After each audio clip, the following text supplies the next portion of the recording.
আসসালামু আলাইকুম। কেমন আছেন সকলে? আশা করছি সকলেই ভালো আছেন। এই বর্ষার মৌসুমে হঠাৎ করেই সেদিন খুব খেতে ইচ্ছা করলো চটপটি ফুচকা টাইপের এরকম কিছু।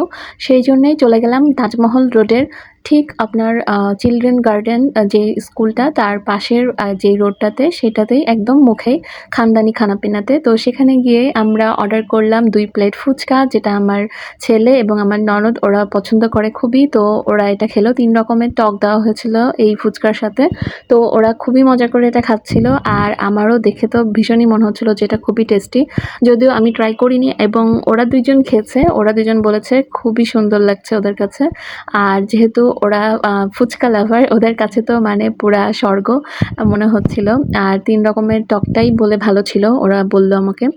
আর এছাড়া আমি যেটা খেতে গিয়েছিলাম সেটা হলো দই ফুচকা। ওদের ওখানে একটা দই ফুচকা পাওয়া যায়, যেটা ওরা নাম দেয় রাজকীয় দই ফুচকা।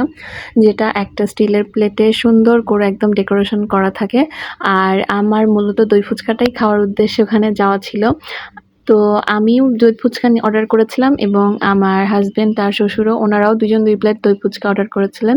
দই ফুচকাটা আপনারা দেখতেই পারছেন যে খুবই লোভনীয় লাগছে। আর এদের ডেকোরেশনটাই একদম অনেক সুন্দর হয় আর খেতেও মাশাআল্লাহ খুবই ভালো ছিল। কারণ দইটার ব্যালেন্সটা আমার কাছে বলব যে পারফেক্ট লেগেছে। দইয়ের মধ্যে যেই চিনি এবং লবণ সবকিছু মিলিয়ে যে টক এবং মিষ্টির যে ব্যালেন্সটা হওয়া দরকার, আমার কাছে মনে হচ্ছে ওদের দইটার মধ্যে সেটা ছিল এবং আমি বলব এটা একদমই রেকমেন্ডেড থাকবে সবার জন্য। আপনারা এখানকার দই ফুচকাটা অবশ্যই ট্রাই করবেন।